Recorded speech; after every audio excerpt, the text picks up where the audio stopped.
Hello everyone, कैसे आप सभी। तो आज हम करने वाले हैं थ्योरीज ऑफ एवोल्यूशन। इसमें जो हमारा एवोल्यूशन चैप्टर है उसको हम आज स्टार्ट करने वाले हैं। आज मैं अपने इस यूट्यूब चैनल में आपका बहुत बहुत स्वागत करती हूँ।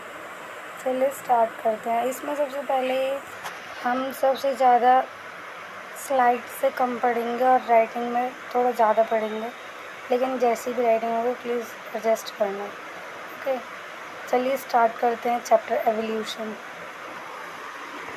फर्स्ट ऑफ ऑल हम देखेंगे एवोल्यूशन होता क्या है।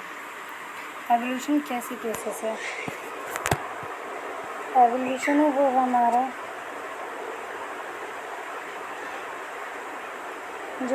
एवोल्यूशन है वो हमारा इरिवर्सिबल प्रोसेस है, यानी एक बार जो हो जाता है वो हो ही जाएगा। उसके बाद हम ये नहीं कह सकते कि उसको हम दोबारा रिवर्स कर सकते हैं, और ये स्लो प्रोसेस है।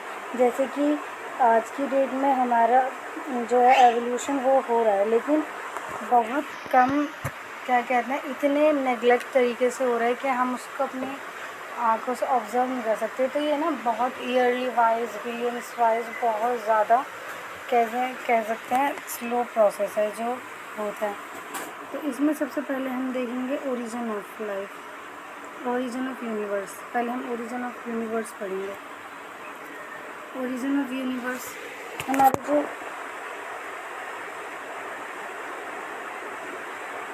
Origin of universe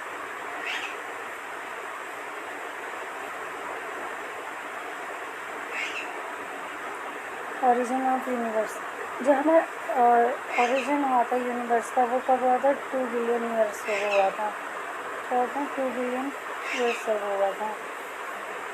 20 billion years ago ये हमारा जो है ओरिजिन ऑफ यूनिवर्स हुआ था।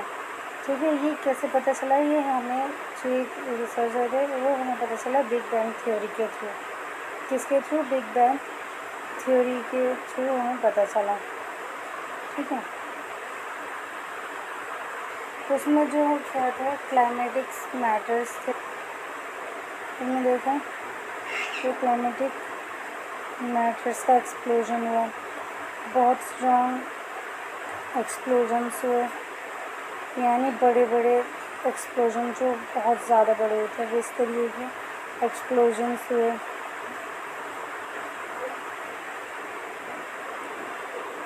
इनइमेजिबल फिजिकल टर्म्स थी, इमेजिबल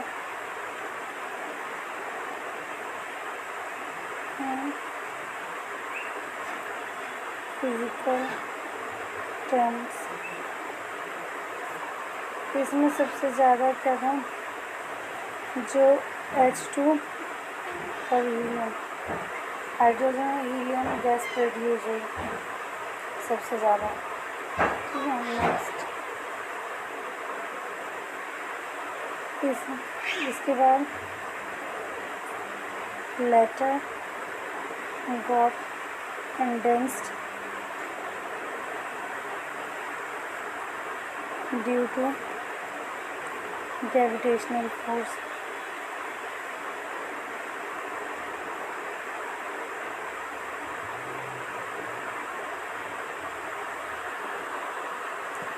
इसके बाद देखेंगे हम ओरिजिन ऑफ गैलेक्सीज। क्या देखेंगे? Origin of galaxy. अब हमारी जो है गैलेक्सी वो किस तरीके से बनी। हम जिस गैलेक्सी में रहते हैं उस गैलेक्सी का क्या नाम है?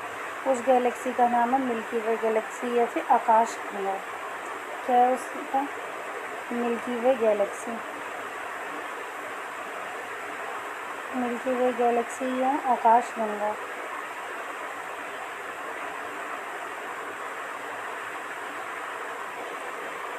ये किस तरीके से हमें पता चला? ये नेबुला हाइपोथेसिस के थ्रू हमें इस बारे में पता चला।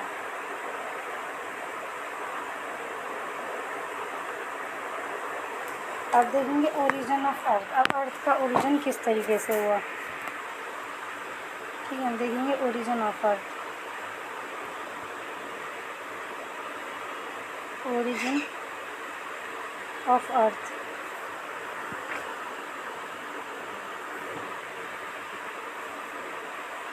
ओरिजिन ऑफ अर्थ, जो अर्थ का है वो उसका ओरिजिन किसी कब हुआ, उसका ओरिजिन ऑफ अर्थ था वो हुआ 4.5 बिलियन ईयर हो।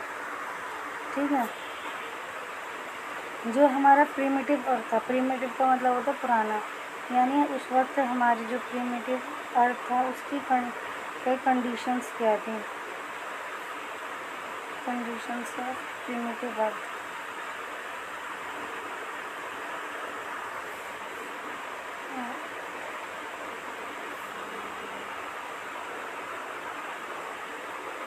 उस वक्त क्या था, हमारी जो अर्थ है, अर्थ पे क्या था, वेरी हाई टेम्परेचर था, कैसा था, बहुत हाई टेम्परेचर था। है, उस वक्त ऑक्सीजन जो थी वो नहीं थी, जो ऑक्सीजन है वो उस पर नहीं थी। कैसा एटमॉस्फेयर होता है, रिड्यूसिंग एटमॉस्फेयर था उस वक्त, रिड्यूसिंग एटमॉस्फेयर।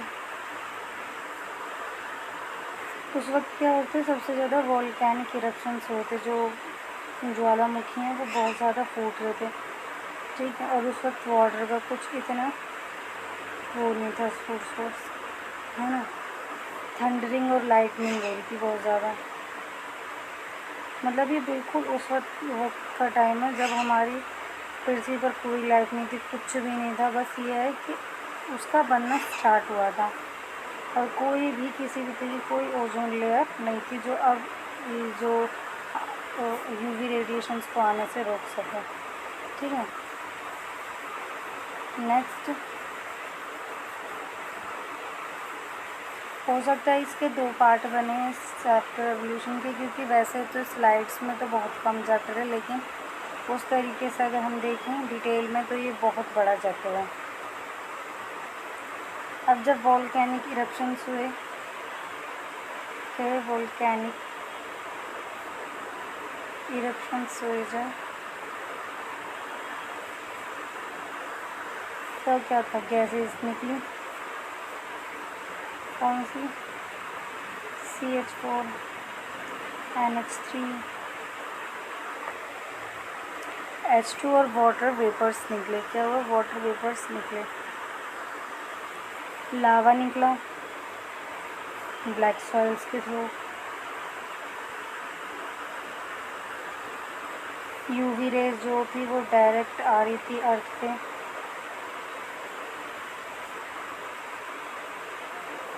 वो डायरेक्ट एंटर कर रही थी। जब H2O को तोड़ा गया तो H2 में से हाइड्रोजन प्लस ऑक्सीजन निकली है,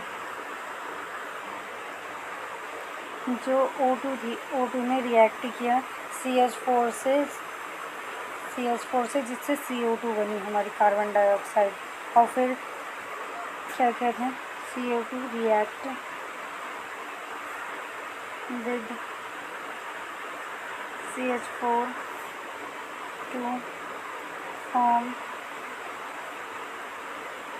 CO2। अब CO2 ने क्या किया, CO2 ने O2 ने रिएक्ट किया ऑक्सीजन से, तो क्या ओजोन लेयर है जो हमारी वो बना दी थी। इस तरीके से जो वॉल्केनिक इरप्शंस के बाद हमारी पृथ्वी बनी थी। इसके बाद का जो प्रोसेस है, अब इससे क्या बना, ओजोन फॉर्मेशन बना, ओजोन फॉर्मेशन, चाहे वो ओजोन का फॉर्मेशन हुआ। इससे हमें एक फ़ायदा हुआ कि यूवी रेज थी जो वो डायरेक्ट एंटर नहीं कर पा रही थी, हैं, और फिर क्या हुआ, लो टेम्परेचर हुआ इसकी वजह से जब एंटर नहीं कर पा रही थी। ठीक है, वाटर वेपर्स थे जो वो कंडेंस्ड होने लगे एंड डायरेक्टली रेनफॉल होने लगी, जिससे हमारे जो बड़े बड़े गड्ढे थे न्यू अर्थ में वो कैसे बने, उसमें सी और ओशंस बन गए। ठीक है, अब जो देखेंगे, अब हम देखेंगे ओरिजिन ऑफ लाइफ।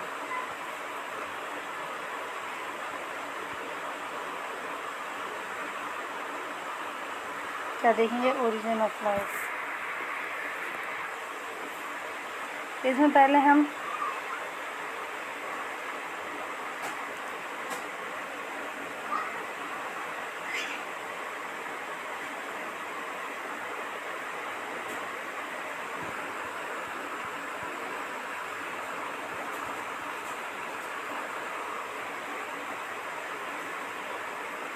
ओरिजिन और जो लाइफ है वो कब बनी थी? वो बनी थी, फॉर्म कब हुई थी? 4 बिलियन ईयर्स अगो हुई थी। क्या है? 4 बिलियन ईयर अगो हुई थी। ठीक है। देखा गया था कि अब धरती पर क्या कहते हैं, लाइफ का ओरिजिन स्टार्ट हो गया। सबसे पहले देंगे स्पेशल क्रिएशन। स्पेशल क्रिएशन क्या है? इसमें जो जो फादर स्वर्स थे, इसमें जो स्पेशल क्रिएशन थी उसमें फादर स्वर्स थे। उनने क्या कहा था? उनने ये कहा था कि ना जो भगवान है उनने ना 6 दिन के अंदर सारी चीज़ें बना दी। उन्हें एवोल्यूशन पर बिलीव नहीं था। Living and non living things were created some special powers. यानी इनने ये कहा था, डायरेक्टली सिंपली ये बात है कि भगवान ने सब कुछ बनाया, 6 दिन के अंदर उन्होंने सब कुछ क्रिएट कर दिया। बिल्कुल ठीक है। नेक्स्ट जो हाइपोथेसिस थी वो ये थी, कैटसेट रेपिज्म, जो पर्लिस ने कही थी। और उनने भी यही कहा था, जो गॉड है उनने क्रिएट की है लाइफ। मतलब एक बार, जैसे कि एक बार कहते हैं ना उसमें कि ब्रह्मांड ख़त्म हो जाए तो दोबारा से ब्रह्मांड की रचना होगी। सेम इनने वही चीज़ कही। किसने कही?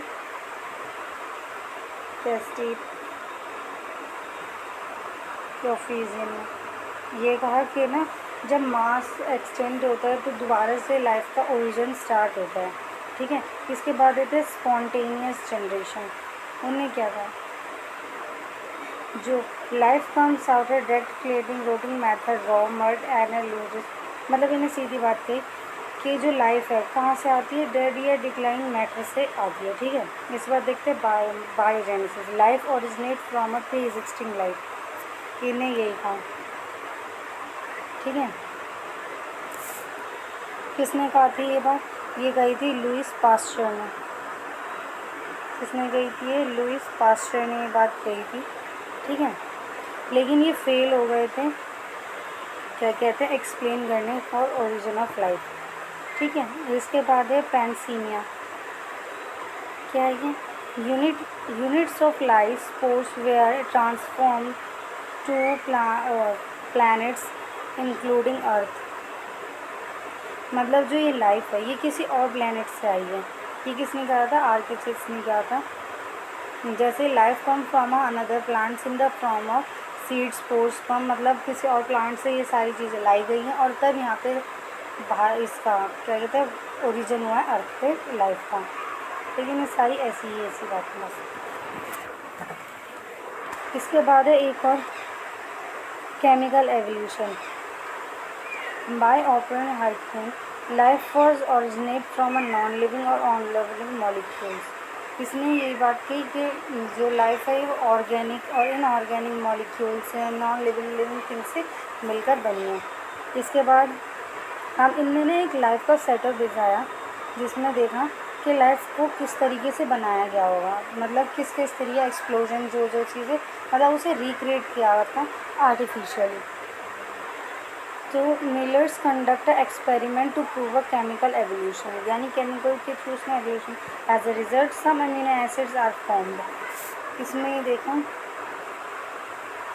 ये हमारा बॉइलिंग वाटर है जो वैक्यूम से ऊपर की तरफ जा रहा है। ठीक है। और यहाँ इलेक्ट्रोड्स हैं। ठीक है। यहाँ बहुत सारी gases peak discharge of water out to a condense of water in water dispose. मतलब ये जो है इनर का कि जब ये बॉइलिंग ऑफ वाटर हुई तो उससे कई सारी गैसेस बन के इन्हेंस हुई और उनसे बहुत सारी गैसेस एक दूसरे से मिलके क्या कहते हैं लाइफ का क्या करते हैं लाइफ का ऑरिजिन था। आगे ना एविडेंसेस ऑफ एवोल्यूशन। एविडेंसेस में सबसे पहले देंगे palaeontological evolution, study of extant animals and geologic period. इसमें क्या था? Hard part remain of organism standard drop. उसने ये देखा जैसे कि इसमें जो चीज़ें एक्सटेंड हो चुकी हैं, हट चुकी हैं, उनको रिक्रिएट, जैसे फॉसिल्स का वो देखते हैं, फॉसिल्स देखते हैं तो जो ज़मीन के नीचे सबसे ज़्यादा धंसे होते हैं उनको हम रिक्रिएट करते हैं, उन्हें देखते हैं और हमें पता चलता है कि हाँ उतने साल पहले ये सारी चीज़ें हुई होंगी, ठीक है। लेकिन जब हम एज ऑफ फॉसिल निकालते हैं, क्या करते हैं, एज ऑफ फॉसिल निकालते हैं, तो सबसे मोस्ट कॉमन जो मेथड है, जो मोस्ट कॉमन मेथड है वो है कार्बन डेटिंग का। क्या है कार्बन डेटिंग का?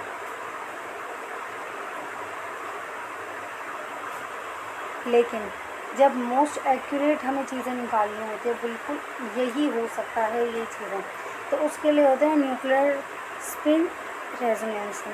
वो इस तरीके की टेक्निक को हम यूज़ करते हैं। सेकंड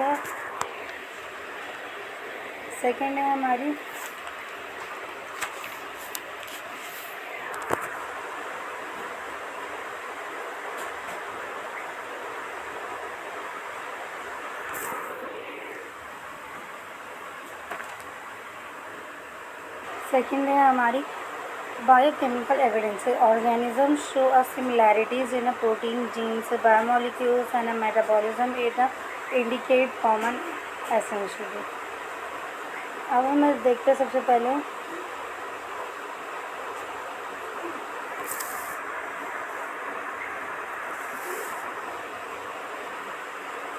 इसमें हम देखेंगे सबसे पहले रूडिमेंट्री वेस्टिजियल ऑर्गन। कह देंगे रूडिमेंट्री ऑर्गन्स, ठीक है। ऑर्गन एंसेस्टर है वो कैसे थे? जो ऑर्गन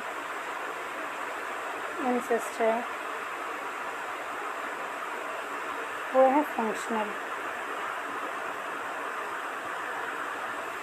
लेकिन नाउ कुछ जो ऑर्गन है वो कैसे हैं हमारे, वो रूडिमेंट्री है, मतलब जिनका हम कोई काम ही नहीं लेती है, समझ लो। जैसे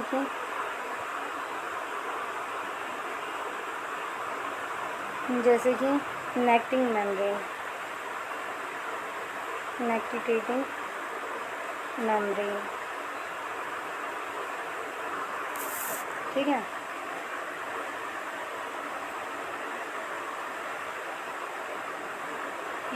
और मसल ऑफ पीना, जैसे विजडम टूथ,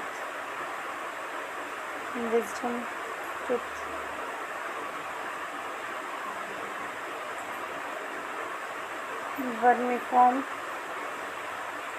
अपेंडिस, ठीक है। बॉडी है, इन सब का हम कोई यूज़ नहीं होता।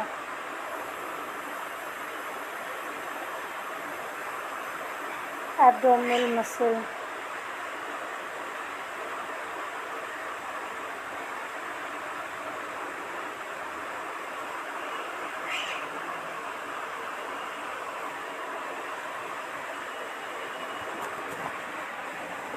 अब देखेंगे यानी रीअपीयरेंस ऑफ एसेंशियल कैरेक्टर्स, जैसे moving pen, external mammae, body है, canine hair, long tail, connecting link, share character of a two taxon, जो दो उससे मिलकर बने हुए हैं, जो एक्सटेंड हो गए हैं लेकिन अभी भी लिविंग थिंग्स पे पाए जा सकते हैं। जैसे प्लांट और एनिमल किंगडम में यूग्लिना, आर्थ्रोपोडा और एनिलीडा में पेरिपेटस, मोलस्का और एनिलीडा में neopilina, chordata and non chordata में जो हेमिकॉर्डेट्स, ठीक है।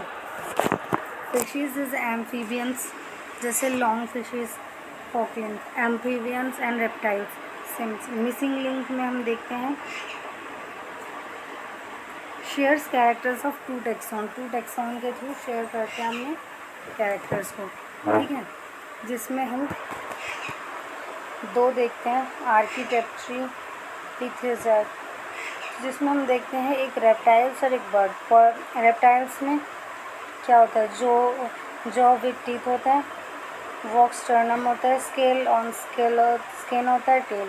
लेकिन बर्ड्स में फोर चिम्ड, मॉडिफिकेशन इनटू विंग्स होता है, ब्रेक होते हैं और फेदरी होते हैं। इसके बाद देखेंगे morphological anatomy of evidences. Migration सब geographical area,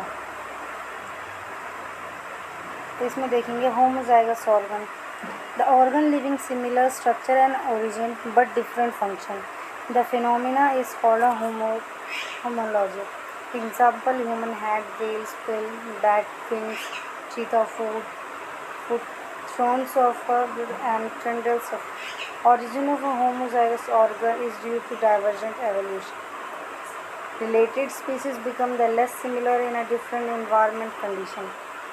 Analogous organ, the organ having a similar function but a different structure of has origin. The phenomena is called analogy. Example: wings of insects, wings of a bird, suede potato, eyes of a octopus of mammals. Origin of an analogous organ is convergent. अब हम देखेंगे divergent evolution.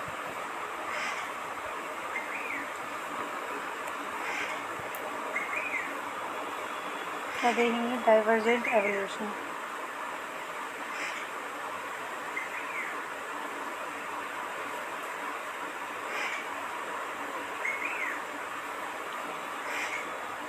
एक common ancestor, एक common ancestor,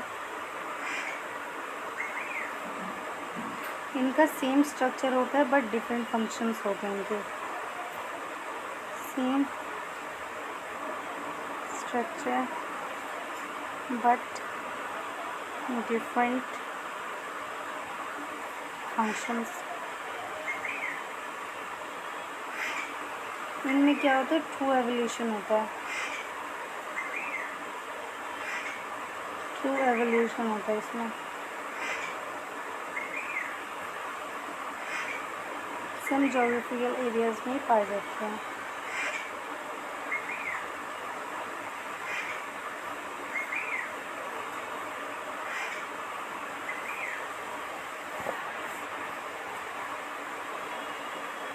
example है इसके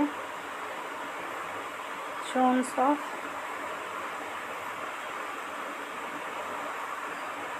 Bishnella,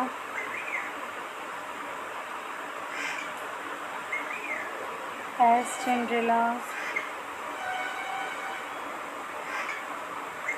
of Corbita. Next example है example 2, forelimbs of bats, whale, humans and cheetah. ये आप इसमें भी देख सकते हैं, ये लिखेगा, ठीक है, हाईलाइट कर देते हैं। नेक्स्ट इसके बाद देखेंगे हम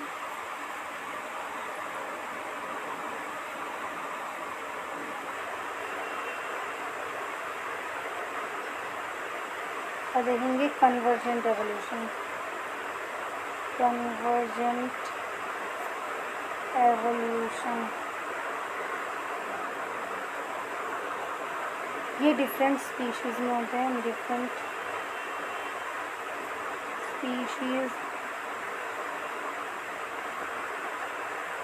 बाय जियोग्राफिकल एरियाज।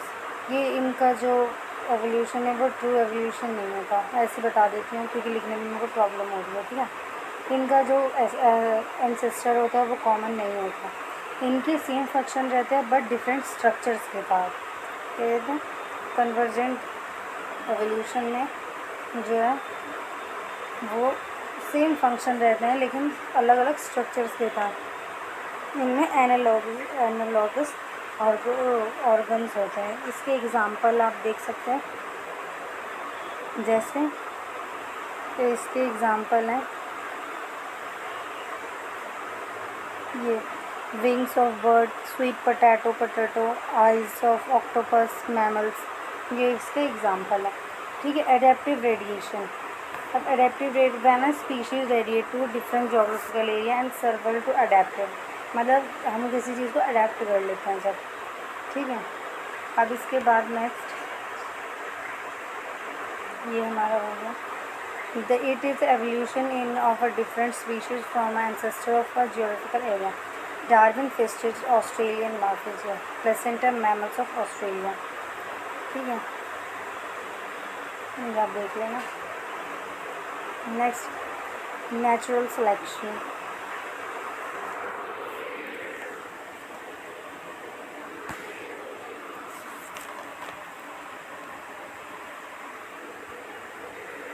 मैं इसमें खाली स्लाइड के थ्रू ही पढ़ा रही हूँ क्योंकि मेरे को लिखने में बहुत प्रॉब्लम हो रही है और इसमें काफ़ी सारा जो पार्ट है वो हम जब दोबारा रिवीजन करेंगे तो उस क्लास में मैं आपको बहुत डिटेल में लिखवाऊँगी। इसमें तो बस क्या कहते हैं स्लाइड्स के थ्रू ही पढ़ा रही हूँ क्योंकि इसमें मेरे को लिखने में बहुत प्रॉब्लम हो रही है जिसकी वजह से ना मुझसे लिखा नहीं हो रहा है।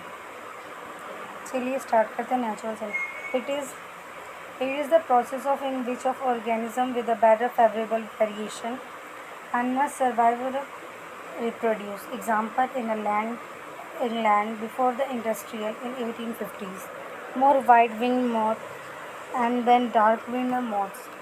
After industrial 1920, more dark wings are less white wings. Before in industrialization, जब reasons क्या थे इसके? Due to a white lynches on the trees, white wings moths survived, but dark wings moths were picked out by the predation. After industrial, no lichens, no tree trunks become a dark due to a smoke of sweat. Though productivity identified a white wisdom moths, dark winged with a survive. Several of a dark winged moth development of a resistant variety in an organism against a horrible predators, antibiotics, and drugs, etc. For example, for a natural selection by a anthropologic actions. इस बार theories of biological evolution. क्या theories of biological evolution? Theories of inheritance and acquired character. Propose a landmark. It states the evolution occurred by an inheritance of acquired character. Long neck of giraffe. Theory of natural selection proposed by Charles Darwin. Key concept branching distinct of natural selection. Natural selection is based on these facts: heritable minor variations, overproduction, limited and natural source, the struggle for the existing, and a survival of fitnesses. Mechanism of evolution. Eugenics conduct the experiment of every prism and proposed by the evolution take place without a mutation. Mutation is the origin of variations for evolution. Darwin's variation is a minor, slow and directional. It results gradual evolution. Mutation variations is sudden, random and directionless. Here special is by a situation, single step large mutation. Hardy-Wing principle. Hardy-Wing principle क्या? It states the allele frequency of a population are stable in a constant from a generation to a generation in the absence of disturbing factors. Sum total of allele frequency is 1. ठीक है. Example, consider and diploid PPR in the frequency of alleles A are respectively. Frequency of dominant P square. Frequency of recessive Q square. Frequency of heterozygous. So hence this is the formula. Factors affecting heritable equilibrium: gene mutation, genetic drift, mutation, genetic recombination, natural selection, gene migration, gene flow from a population to another, genetic drift, gene flow by a chance origin draft and a population become a founders.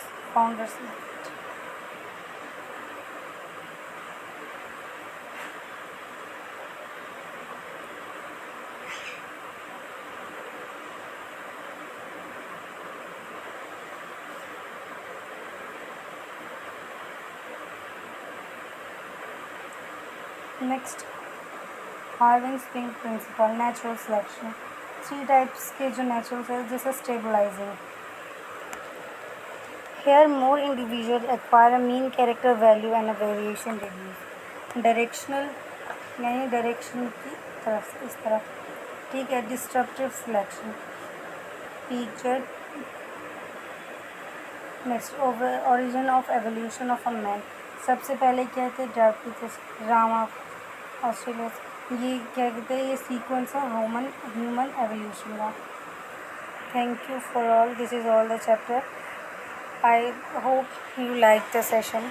But इस session में जो है हमने detail में कुछ भी नहीं किया है, मतलब ओवर किया है as a one shot revision के पर्पज़ से। लेकिन जो नेक्स्ट वीडियो इसके ऊपर आएगी, जैसे हम सेकंड टाइम ऑफ रिवीजन करेंगे जब हम, तो मैं इस चैप्टर को बहुत डिटेल में कराऊंगी, क्योंकि ये चैप्टर ये समझ लो हमें ओवर करा है बिल्कुल ऊपर से। लेकिन इसके अंदर बहुत सारी कॉन्सेप्ट, बहुत सारी चीज़ें हैं जिसको हमने अभी तक डिस्कस नहीं करा है। तो जब सेकंड राउंड ऑफ रिवीजन होगा हमारा, तब मैं उसमें आपको हैंड रिटन नोट्स के थ्रू आपको पढ़ाऊँगी, मतलब अपने हाथ से नोट्स को बनाऊँगी और उसके थ्रू मैं आपको ये जो चैप्टर है उसको डिटेल में कराऊँगी। This is all the chapter. Thank you for all. Please like share the video and सबसे ज़्यादा इसको पॉपुलर कीजिए। Thank you.